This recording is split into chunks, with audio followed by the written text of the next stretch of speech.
नमस्कार। मैं शिक्षा की बात हर शनिवार के इस अंक में शिक्षा से जुड़े सभी शिक्षकों और शिक्षा प्रेमियों का हार्दिक अभिनंदन करता हूं, स्वागत करता हूं। आज हम फिर से शिक्षा के लिए शिक्षकों और बच्चों के कुछ प्रश्नों के साथ उपस्थित हैं।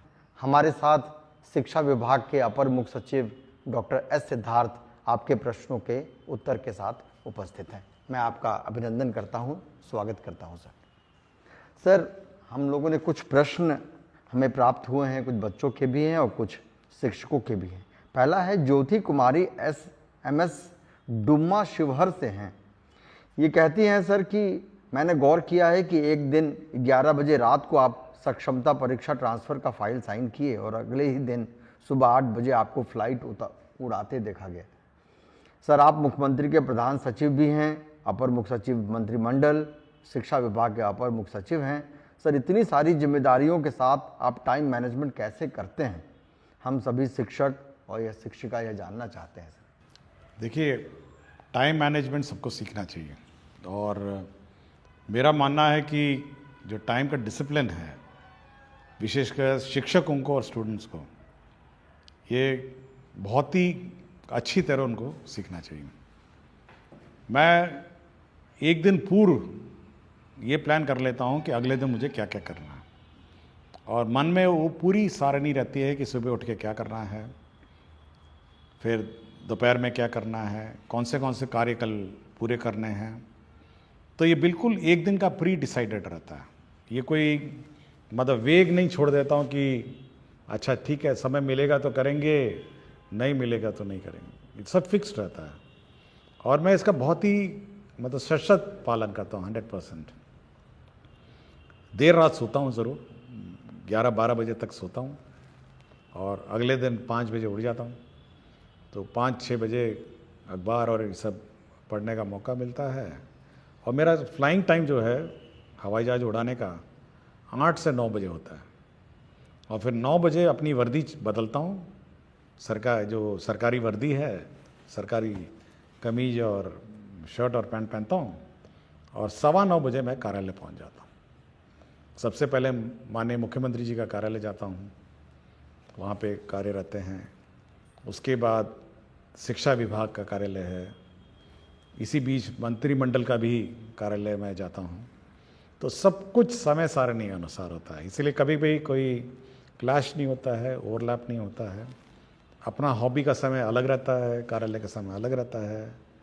और मैं सभी से मतलब एडवाइस करूँगा कि कोशिश करें कि टाइम का मैनेजमेंट और टाइम मैनेजमेंट थोड़ा मेंटेन करेंगे सभी, और बच्चों को भी ये बात सिखाएं, क्योंकि बच्चे बचपन से अगर टाइम मैनेजमेंट सीखेंगे तो बाद में जाके मतलब सब कुछ कर पाएंगे।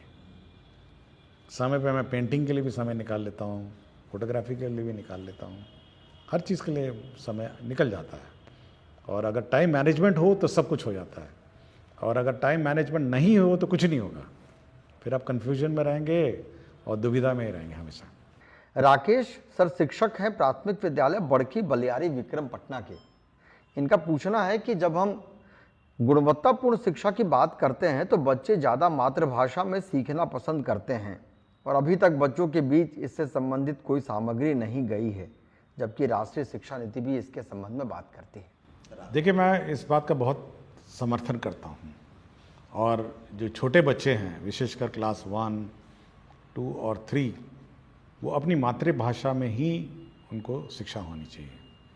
और चाहे वो अंग्रेज़ी पढ़ा रहे हों, हिंदी पढ़ा रहे हों, जब तक उनको अपनी मातृभाषा में नहीं सिखाएगा तो उनका जो लर्निंग कर्व है या लर्निंग कैपेसिटी से वो बिल्ड नहीं होगी।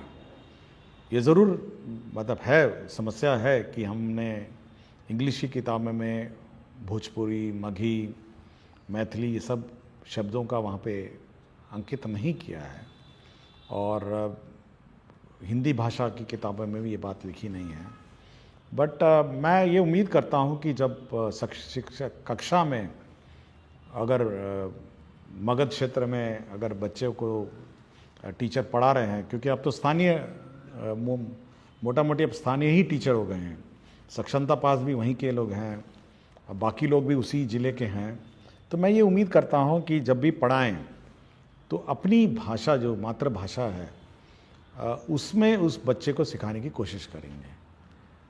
किताबों में ज़रूर ये कमी है, ये मैं एडमिट करता हूँ, और ये बहुत बड़ा चैलेंज है, और इसको बनाने में मतलब मल्टीलिंगुअल किताब बनाने में समस्या लगेगी। बट टीचर कोशिश करें कि भोजपुरी है, बच्चा है तो भोजपुरी में उसको सिखाएं, ए फॉर एप्पल है तो एप्पल को भोजपुरी में सिखाएं, B for ball, C for cat है, जो भी है अपनी भाषा में सिखाएं। लेकिन ये पूर्ण रूप से अब टीचर पर अब निर्भर है। सर एक सवाल है, प्रभा कुमारी बेगूसराय बिहार, ये +2 केमिस्ट्री टीचर हैं, UHS कतार माला डंडारी बेगूसराय की। ये पूछते हैं कि गुणवत्तापूर्ण शिक्षा सुनिश्चित करने हेतु चेतना सत्र में कौन कौन सी गतिविधियां की जानी चाहिए सर? देखिए, चेतना सत्र में वो सब करना है जो आपके किताबों में नहीं है।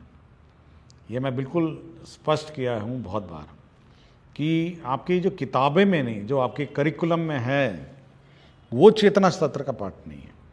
मतलब मैथ्स है, इंग्लिश है, हिस्ट्री है, ज्योग्राफी है, वो नहीं।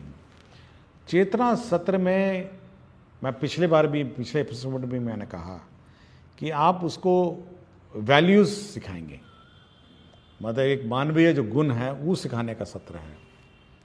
दूसरा है कि जो आज के दिन में जो अगल बगल चीज़ें हो रही हैं उसको मतलब सेंसिटाइज करने की बात है, उसको न्यूज़ के बारे में, समाचार के बारे में। तीसरा है राष्ट्र के प्रति प्रेम और सम्मान की भावना, जैसे राष्ट्रीय गान है या राज्य के प्रति प्रेम और सम्मान की भावना है, तो बिहार गीत है।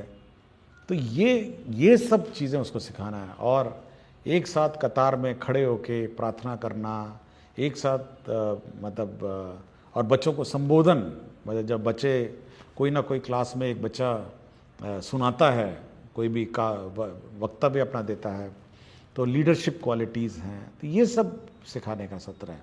क्लासरूम का जो सब्जेक्ट है वो उससे बहुत ही भिन्न है, और इसलिए मैं बार बार कह रहा हूँ, मैं सभी टीचर से कहता हूँ, क्योंकि हमको हमेशा ये चिंता रहती है, क्योंकि ये पहला सत्र है, अगर टीचर हल्का सा भी लेट हो जाए तो ये सत्र अफेक्ट हो जाता है। देखिए, बाकी सत्र तो बाद में आता है, वो आधा घंटे बाद आता है, अटेंडेंस तो मोटा मोटी इसी बीच में होता है। तो हमको हमेशा ये चिंता रहती है कि चेतना सत्र में लापरवाही नहीं हो, और ये समय पे शुरू हो, समय पे ख़त्म हो। हम लोगों ने माइक, म्यूज़िक सिस्टम, बैंड, सबका लिए हम लोगों ने प्रोविज़न किया हुआ है। इसलिए चेतना सत्र मैं अनुरोध करूंगा टीचर से कि भाई इसको बहुत गंभीरता से लें, और बहुत ही मतलब ये बहुत इंपॉर्टेंट सत्र है। शिक्षक ने पूछा है सर कि NEP 2020 के अनुसार 25-26 तक कक्षा 3 तक के सभी बच्चों को निपुण बना देना है। एक निपुण भारत कार्यक्रम भी चल रहा है सर, अर्थात उन्हें वर्ग सापेक्ष दक्षता प्राप्त करवा देनी है। इस महत्वाकांक्षी उद्देश्य की पूर्ति के लिए विभाग कौन कौन से उपाय कर रहा है? देखिए, सारे कर रहे हैं। देखिए, FLN किट्स हैं अब हमारा, और रिविजन्स हैं, टेस्ट हैं, और जब तक जूनियर क्लासेस में वो निपुण नहीं होंगे, सक्षम नहीं होंगे, तो सीनियर क्लासेस में ड्रॉप आउट्स बहुत बड़ी हो जाएगी। इसलिए जो पहला इनिशियल क्लासेस हैं उस पर ज़्यादा हम लोग का ध्यान है, और एक बार पकड़ ले वो मतलब रफ्तार पढ़ाई और शिक्षा का, तो ड्रॉप आउट्स भी उतना कम हो जाएगा। तो मेन फोकस हम लोग का वही है, क्लास 1 to 8। सर एक शिक्षक ने पूछा है सर कि विभाग से कई टोल फ्री नंबर जारी किए गए हैं, परंतु बहुत बार फ़ोन करते रहने पर भी कोई बार उत्तर प्राप्त नहीं होता है, ऐसे में हमें क्या करना? देखिए, टोल फ्री नंबर वही है जो वेबसाइट पे है, विभाग के वेबसाइट पे जो नंबर है वही टोल फ्री नंबर है, और उस टोल फ्री नंबर मल्टीपल वहाँ पे 30 टेबल रहते हैं, 30 लोग उसको उठाते हैं, कॉल को रिकॉर्ड करते हैं, उसका हर आवेदन पत्र चेक होता है, उस पर क्या अनुपालन हुआ चेक होता है।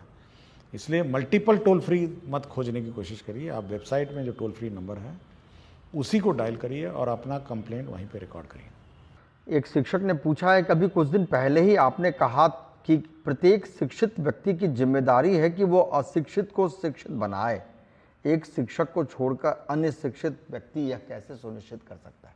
देखिए, ये बाबा साहब डॉक्टर भीमराव अम्बेडकर जी का कथन है, और 14 अप्रैल को एक कार्यक्रम में गया था मैं।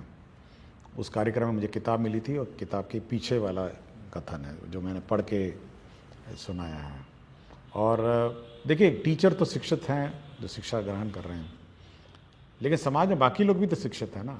आपके मुखिया जी हैं, वार्ड सदस्य हैं, जीविका हैं, तो सब लोगों का अगर आप शिक्षा प्राप्त करते हैं तो ये आपकी जवाबदेही है और आपकी रिस्पॉन्सिबिलिटी है कि बाकियों को भी आप शिक्षित बनाएंगे। देखिए, बहुत ही सिंपल ही मांग रहा हूँ मैं, कोई बहुत बड़ी डिमांड नहीं है मेरी। मैं इतना ही कह रहा हूँ कि भाई जो बच्चा बाहर घूम रहा है या बच्चा ड्रॉप आउट है उसको वापस स्कूल में लाइए, इतना ही कर दीजिए, बहुत है। मैं कोई बहुत बड़ी चीज़ नहीं मांग रहा हूँ एक शिक्षक व्यक्ति से। बच्चा बगल में मोहल्ले में घूम रहा है बाहर, उसको आप समझा बुझा के स्कूल में भर्ती करा दीजिए, इतना ही मेरी डिमांड है। और इतना ही करिए ना, बाकी कुछ मत करिए, आप इतना ही कर दीजिए। बाकी वो बच्चा एक बार शिक्षित हो जाएगा, वो अपने में संभल जाएगा। जी, बहुत उपयोगी है सर। कि सर, एक शिक्षक ने पूछा है कि कई शिक्षक अपनी लेखनी या नवाचारी मन के कारण सोशल मीडिया पर बहुत प्रसिद्ध होते हैं, परंतु उस नवाचार को अपने वर्ग कक्ष तक ले जाने में असफल रहते हैं। इस सिचुएशन को डील करने हेतु तो आपका क्या सुझाव है सर? देखिए, बार बार मुझे डायरेक्टर SCERT से मेरी बात होती है और मेरे ख्याल से हर एक महीने में उनका इस पर मेरे से डिस्कशन हो जाता है। और मैं बार बार उनको ये चिंता व्यक्त करता हूँ कि भाई ट्रेनिंग तो बहुत अच्छा कर देते हैं, FLN भी बहुत अच्छा बना लेते हैं, लेकिन यह वहाँ क्लासरूम परिवेश में क्यों नहीं दिखता है? मतलब जब क्लासरूम में जाता है तो ये परिवर्तन कैसे हो जाता है? आप या तो आपका ट्रेनिंग मेथोडोलॉजी गलत है। ऐसा नहीं है ना कि हम FLN यहाँ बनाएं, मान लिया उस दिन 110 FLN थे और क्षेत्र में जाएंगे, हो सकता है उसमें 110 में 60 हो, 40 नहीं हो पाए। तो बार बार मैं SCERT को ये बोलता हूँ, भाई ट्रेनिंग जब आप करते हैं और ट्रेनिंग मेथोडोलॉजी करते हैं तो आप ये ध्यान रखें कि जो आप पढ़ाते हैं वो स्कूल में इम्प्लीमेंट हो रहा है, यह सुनिश्चित करेंगे। और ये भी कहा है कि हर जो फैकल्टी है उसके साथ आप 2 स्कूल अटैच करेंगे। वो अपने जो प्रयोग है FLN का प्रयोग, वो देखेगा कि जिस टीचर को हमने ट्रेनिंग दिया था वो वास्तव में वो पढ़ा रहा है, नहीं पढ़ा रहा है जिस प्रकार की ट्रेनिंग उसको दी गई है, या अपने मर्जी से फिर शुरू हो गया। तो ये चिंता मेरी है कि सोशल मीडिया में बहुत सारे नवाचार हैं, FLN किट्स भी हैं, FLN मेथोडोलॉजीज़ भी है, लेकिन ये स्कूल में वास्तव में ये वहाँ पे है या नहीं है, हो रहा है या अलमारियों में बंद है या डब्बों में बंद है, ये मेरी बहुत चिंता है और इसका मैं समाधान निकालने की कोशिश में लगा हूँ। बहुत स्वाभाविक है सर। सर, एक प्रश्न पूछा है शिक्षक ने कि 100% नामांकन के लिए अभी नामांकन पखवाड़ा भी चल रहा है और यह शैक्षणिक सत्र की सबसे महत्वाकांक्षी उद्देश्य भी है। इसके डेट को अभी एक्सटेंड करके सर 22 अप्रैल तक किया गया है। वो पूछ रहे हैं कि सर हम शिक्षक ऐसा क्या करें कि जिससे नामांकन में तेजी आए? देखिए, तेजी में क्या, आपका पहले तो मीटिंग, मैंने पहले ही कहा है, आप मुखिया जी को ये मीटिंग करेंगे, वार्ड सदस्य को मीटिंग करेंगे, गांव में आंगनवाड़ी सेविका मीटिंग करेगी, आपके जीविका दीदी मीटिंग करेंगे, बच्चों की प्रभात फेरी निकालिए, आप स्कूल को इतना अट्रैक्टिव कर दीजिए कि मतलब बच्चे देखने आए स्कूल में क्या हो रहा है। तो जब एक्साइटमेंट लेवल स्कूल का बढ़ेगा तो बच्चे अपने आप आ जाएंगे। मतलब कभी कभी मैं सोचता हूँ कि कभी कोई JCB गांव में आ जाता है, उसको देखने के लिए 15-20 लोग इकट्ठा हो जाते हैं, मतलब एक्साइटेड हो जाते हैं कि कुछ चीज़ हो रहा है या स्कूल में हो रहा है। तो जैसे स्कूल में वो एक्साइटमेंट है, अटैचमेंट है, या स्कूल में कोई इवेंट हो रहा हो, माइक, देखिए एक चीज़ मैंने सबको कहा है कि शुरू में 6:30 बजे स्कूल है, आप एक ही काम करिए, कुछ नहीं करना है, आप जोर जोर स्कूल का गाना चलाइए, जोर जोर परेड करिए, जोर जोर अपना स्कूल में वक्तव्य दीजिए, ताकि पूरे गांव में आवाज जाए कि स्कूल शुरू हो गया। और कोई बच्चा बाहर घूम रहा है या उसका माता पिता सुनेगा ना, तो वो अपने बच्चे को देखेगा, कहेगा कि नहीं इस बच्चे को तो स्कूल में जाना है, बाकी बच्चे तो पहुंच गए। तो ये माइक है, बड़ा एम्पलीफायर ले लीजिए ना, बड़े बड़े एम्पलीफायर ले लीजिए, लेकिन ऐसा आवाज करिए पूरे गांव मोहल्लों में कि अगल बगल सारे माता पिता को पता चल जाए कि 6:30 बजे स्कूल शुरू हो गया है, अब स्कूल की गतिविधि शुरू हो गई है, प्रार्थना शुरू हो गया है, आपका राष्ट्रीय गीत हो रहा है या आपका कोई वक्तव्य सुनाया जा रहा है। ये जो आप पूछ रहे थे पहले कि चेतना सत्र का क्या उद्देश्य है, चेतना सत्र का उद्देश्य ये है कि चेतना स्कूल के अंदर ही नहीं बल्कि स्कूल के बाहर भी चेतना करना, और अगल बगल जितने माता पिता हैं उनको अपने लगे अंदर कि भाई मेरा बच्चे को तो होना चाहिए समय, लेट भी नहीं पहुंचाएगा, कि भाई जैसी आवाज आएगी तो बच्चा सो भी रहा होगा तो उठा के उसको भेज देगा कि भाई तुमको तो 6:30 बजे स्कूल शुरू हो गया है, और या कहीं ड्रॉप आउट होगा तो उसको भर्ती कराएगा। तो उस चेतना सत्र में माइकिंग का, आवाज का,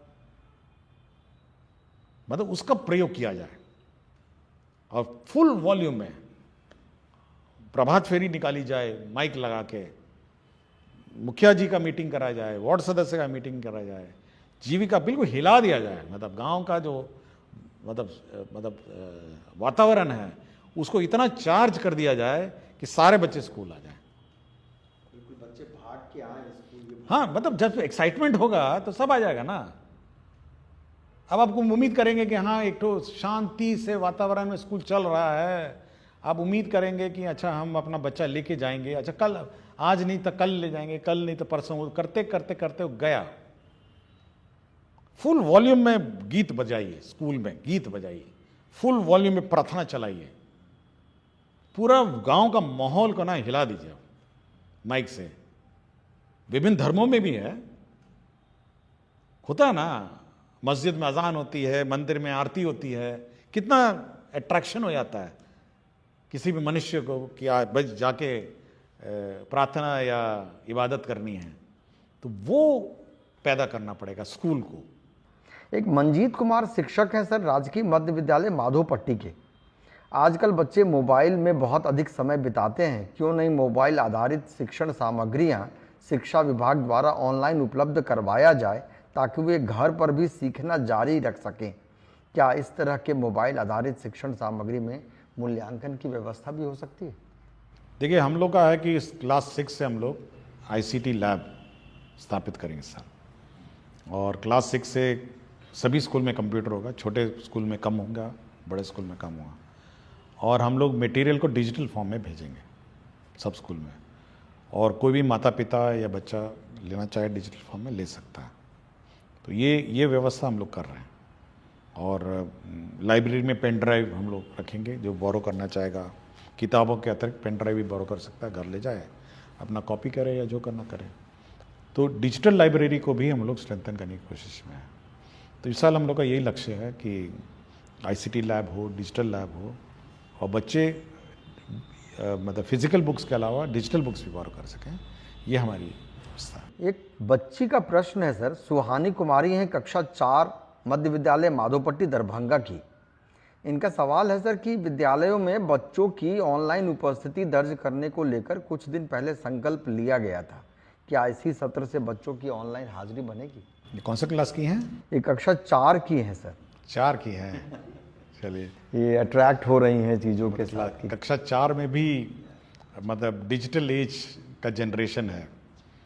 देखिए, हम लोग ये अवश्य है कि हम लोग ऑनलाइन अटेंडेंस लेंगे, और सबसे प्रथम 1 मई से आपको याद होगा कि हम लोगों ने 30 टैबलेट 30 स्कूल में बांटे हुए हैं और उसकी मॉनिटरिंग कर रहे हैं। तो सबसे पहले हम लोग इस 30 स्कूल में ऑनलाइन अटेंडेंस, मतलब बच्चों का अटेंडेंस करवाएंगे। ये 30 जो स्कूल्स हैं, 5 ज़िले हैं, 5-6 ज़िले हैं, हर ज़िले में 5 हैं, और उसमें इवन फेस रिकग्निशन सॉफ्टवेयर भी बिल्ट इन है। तो बच्चा अपना रजिस्टर करेगा, टीचर भी रजिस्टर करेंगे, और अटेंडेंस, ग्रुप अटेंडेंस होगी बच्चों की और टीचर की भी, और ऑटोमेटिकली वो सॉफ्टवेयर जो है वो इनके लाइब्रेरी फ़ोटो से उस फोटो को मिलान करेगा और टीचर का अटेंडेंस शीट बना देगा और बच्चों का अटेंडेंस शीट बना देगा कि कौन बच्चे उपस्थित हैं, कौन बच्चे उपस्थित नहीं हैं। तो ये 1 मई से 1 मई से ये 30 स्कूल में हम लोग लागू कर देंगे। ये ट्रायल पे चलेगा कुछ दिन, टेक्नोलॉजी नहीं है, लेकिन उसके बाद आपको हर टीचर का attendance automatically optical recognition software से निकल जाएगा और हर बच्चा ग्रुप में भी बैठ के मिड डे मील खा रहा है, उसका फ़ोटो ले लेंगे तो वो ऑटोमेटिकली बता देगा कि कितने बच्चे, कौन बच्चा खा रहा था और कौन बच्चा उस पूरे कतार में मिसिंग है। तो ये सॉफ्टवेयर है। कक्षा 4 की जो सुहानी कुमारी बच्ची हैं, छात्रा है, तो डिजिटल एज में प्रवेश कर रही हैं, तो अब वो कागज़ी अटेंडेंस और फिज़िकल अटेंडेंस का युग ख़त्म हो गया है और एक बार ये टेस्ट हो जाएगा तो स्टेट वाइड रोल आउट करेंगे हम। बहुत बहुत धन्यवाद सर। सभी को नमस्कार। हम अगले शनिवार के साथ पुनः उपस्थित होंगे। धन्यवाद।